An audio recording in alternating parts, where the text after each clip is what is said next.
we have now gone through one of the examples of Sharia, the amputation of hands. What I would like to ask Lloyd to do is to show us really what Sharia is. Now, I don't want you to give us a whole rundown. You can do that, and you're very capable of giving us all the details of all the substructures and all the minutiae on what it means. That's not what I want to hear from you. What I'd like you to help us with, Lloyd, is why is these practices, these four schools of fiqh, why are they important for Muslims today, and what should we do about it? Where should we, or should we be concerned about this law called Sharia law? Over to you. Hi Jake, good to be back. When you look through the Quran as an individual, you can come to a different conclusion to another individual who reads the Quran or reads the Hadith. You might read a different Hadith, come up with a different opinion, different conclusion. There are contradictory verses, contradictory Hadiths. So Muslims needed, because of this, unfortunately, this confusion that was being caused, they needed a single set of firm ideas, principles they could rely on. What was abrogated, what is no longer relevant, what is the final interpretation by the best scholars of Islam, and that is the Sharia. This gives them the bedrock upon which they can interpret everything. But also that interpretation is now done, that exegesis is now finished, and now they can move forward and apply this as a legal system to manage their future caliphate, to manage their affairs. So the Sharia, from our perspective, it gives us huge explanatory power. It explains how Muslims do things. For instance, does the Quran have detailed instructions on how to perform the 5 daily prayers? The full instruction as a Muslim is taught as a child, does it have that? No, in fact, no. The Quran only says 3 prayers, all fine. Only the other two, the two in the evening, are only introduced with Al-Bukhari in 870, the later 9th century. Correct. Now the Sharia took roughly 900 years to complete. So it was not something that happened overnight, but if you want to learn how to perform the prayer and you want to understand, there's over 100 pages in the Reliance of the Traveler, for instance. There's over 100 pages of description of prayer. So you will learn everything about Islamic prayer that you ever wanted to know, but were afraid to ask. So you can get clarity, you can get finality within the Sharia. You don't do your own interpretation. In fact, this is illegal for Muslims to do. So we go to the Sharia. This gives us this clear understanding of how is all this interpreted, what's still relevant, so it gives us explanatory power. It explains everything in detail. It goes to great lengths to explain what Muslims do, why they do these things, and how they do these things. You want to learn how to pray? There's several pages of instruction that explains exactly what you need to do to perform the prayer in the mosque. That's not present in the Quran.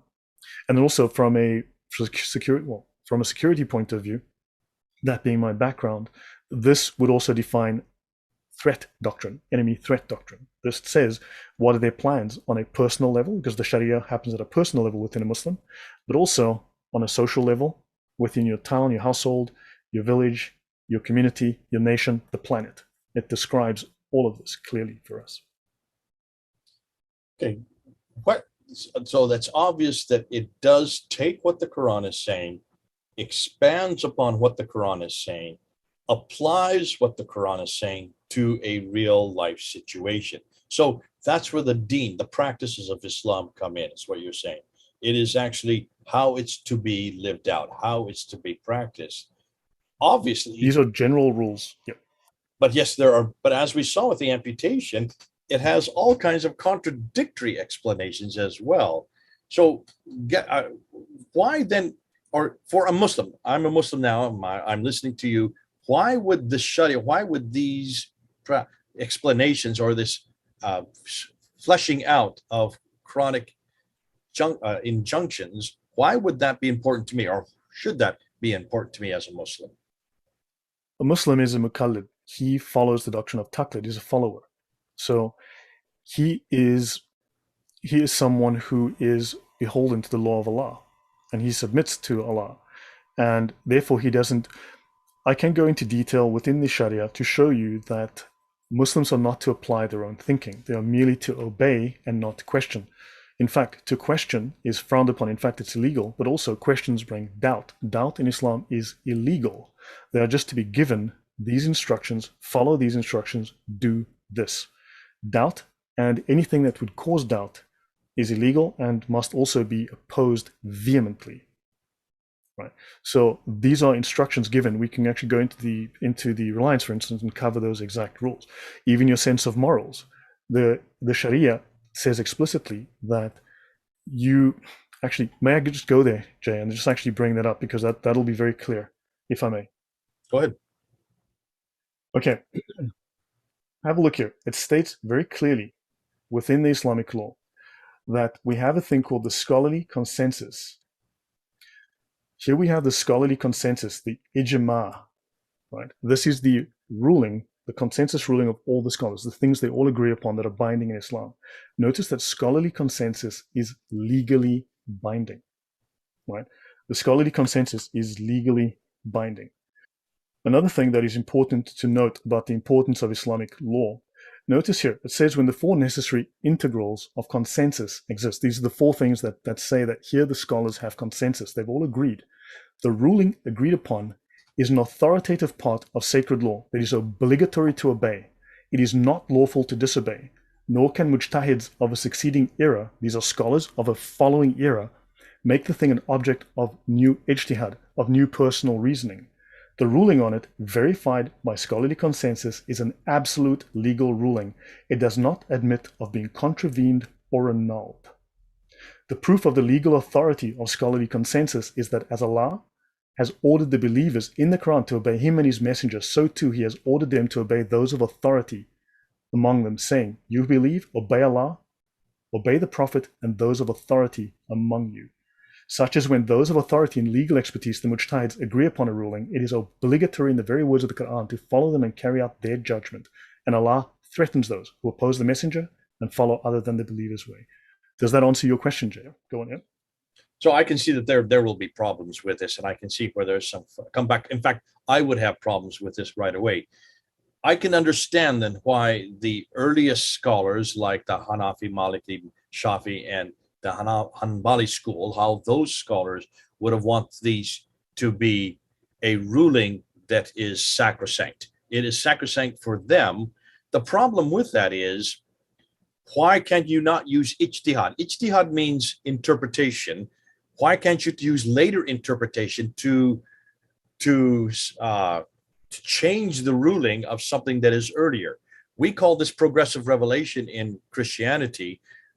I can see how somebody today say, well, that makes sense for in this case, the 9th, 10th, 11th century, but we're now in the 21st century. It makes no sense today. So what makes those mujtahids, who are the scholars of that time, what makes their ruling sacrosanct, since they're just humans and they're only talking about their place, their environment, their experience, their time?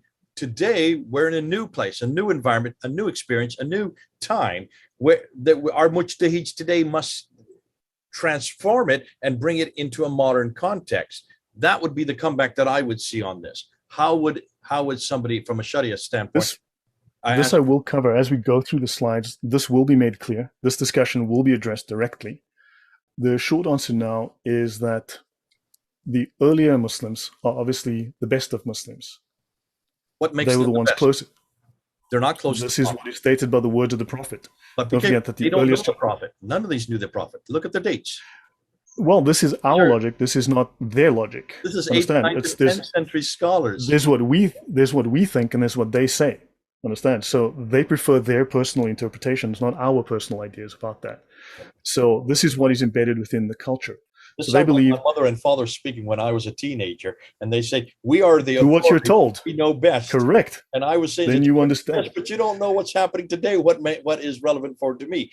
And so I can see how this could be a real kickback for those, and I can understand then why a lot of people, especially Muslims in the West, are saying that's for the old Islam. That is for the East. Remember what Yasir Qadhi said this. Yasir Qadhi said this to Mohammed Hijab in that infamous interview on June 8, 2020. You live in the East. The standard Islamic narrative is what you follow, but the standard Islamic narrative has holes in it. Remember when he said that? And we've been quoting it ever since. The standard Islamic narrative, SIN, has holes in it. He's saying that very thing. I live in the West. I live in America. I live in Houston. And what is for me today, I have to live in American context. I have to live in a completely different context. And he even said, you in the East, He's saying you in the East versus West. You in the East follow a precepts that no longer are relevant. And remember then what he said after that? He said, we in the West here have come leaps and bounds. And the scholars here have come leaps and bounds. The Western scholars he's talking about now, they know an awful lot more about qira'ats and ahruf. And they're looking at us, pointing to Muhammad Hijab, you in the East, as the emperor with no clothes on. This is really a problem showing that Sharia law, if it's going to be based on archaic understanding from the 9th, 10th, and 10th century, written by men who never knew Muhammad and never lived where Muhammad lived or in the same century he lived However, Muslims believe that these scholars, don't forget the idea, just them saying, have you consulted a scholar? This is endemic within their culture. They believe that those scholars, the very first, and again, I will go into detail as we go through the slides. These 4 founders of the schools of fiqh are infallible scholars. They are the absolute scholars. They are the perfect masters, the ones with the perfect understanding of Islamic law, of the will of Allah, which is the will of Allah and the will of Muhammad, the lawgivers. And they cannot make a mistake. They are divinely protected from error. Therefore, nothing in the Sharia can be wrong. Because remember, the Quran does say, today I have perfected your religion for you. And this application of it, right? So these direct laws, these known laws, these revealed laws, that's the Sharia, and the application, which is the fiqh, is entirely perfect. It is unquestionable, right? And in fact, it even defines what is morally right and wrong. Your own reasoning, the gates of ijtihad are closed. So your own reasoning, for instance, it states within the Sharia, right, that bad and good are what the Sharia says, not what your conscience says. This is explicitly stated. So good is not what reason considers good, and bad is not what reason considers bad. The good and bad in Islam is what the Sharia says is bad, not your reason, not your conscience. Understood, and I understand, but I can see that this is a huge hole, gaping hole for Muslims. It's a huge hole for anybody that is now trying to equate mujtahids, who are people who basically mujtahid is a person who does ijtihad, that's who does ijma. Ijma is an opinion, but the person's opinion is still that person. Ijma is the consensus. The ijma is considered the consensus. Now there are levels of mujtahids. There are levels of mujtahids. But they all come from the 9th century. That may be. They all come from Iraq. But these 4 scholars who founded the 4 major schools of fiqh, in fact, the only 4 recognized schools of fiqh, plus the Jafari school in Shia Islam, these 4 scholars have a special status. They're given a special title. They are called mujtahids mutlaq. I will go into all of this. They're called the mujtahids mutlaq, the absolute scholars. These are the infallible, perfect, absolute masters of the Islamic law. What gave them, and who is giving them that distinction? No, we can talk about that. Those are in the slides, and so I'd like to get back to that. Then I can actually work through that as we go through it and do it step by step in a sequential fashion. Okay. So, but yes, but understand, this is what it is. It's maybe not what we want it to be, what we think it should be, but this is how it is viewed. This is what it is. This is what's in the written text. Above them, there's one additional scholar. And this would be good for just this episode. That's good for people to know.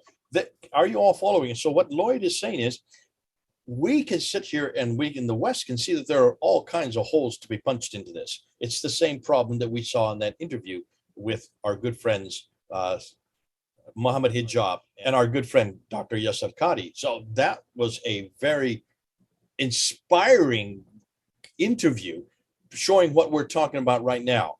But Muslims don't ask this question. We are the ones asking this question.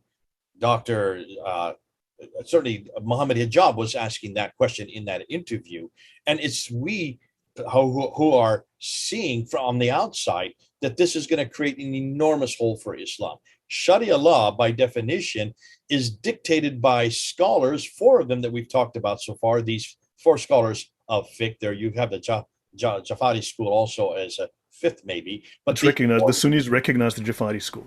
Okay, so let's say 5, just to make so we're comprehensive. And then the Shiites would have their own scholars that would be outside that, because these are Sunni scholars. And yet these are all from the 9th and 8th, 9th and 10th century. They are all much later. That is correct. And for that, correct. Now, I will go through this history. I will cover in detail. I'll go through it step by step sequentially. Yeah, and we're going to do that because we want to see how it's applied and how Muslims are going to try to defend it. That is a huge weakness I can see right now. And I can see how we could use that. And for those Muslims who are watching this episode, are you going to give your whole practical application. This is practical application. How do you take what the Quran says and apply it to your place, to your time, to yourself in the 21st century, in 2022? How are you going to take this? You have, in some cases, you have no question. You cannot question it because it is seen as sacrosanct. But how can something that's written by men, thought of by men, be sacrosanct? So that's a question we're going to keep on asking. But thanks so much, Lloyd, for doing this. This is good to at least see that what we're dealing with here is a group of men who come together to find a consensus known as ijma, and then they take the verse that's in the Quran and they interpret that verse called ijtihad. But these are four special mujtahids, the mujtahids mutlaq, and there's only one scholar above them. So there are 5 major scholars that define Islamic law, and then the rest take those ideas and have perfected them, refined them over the following centuries. So are you all following that? So it is a rudimentary, regimented, and authoritative set of laws instituted in the 9th and 10th century, imposed on us in the 21st century, and yet it doesn't even have any standing within the 7th century. Fascinating. Yet that's something that we need to know so that we know how to then to engage with Muslims one-on-one, back and forth. God bless you. Thanks so much, Lloyd, for doing this for us today. This has been certainly informative. I'm interested to see where you're going to go next. But until that time, this is Lloyd in Poland and Jay here in the United States. Over and out. Take care.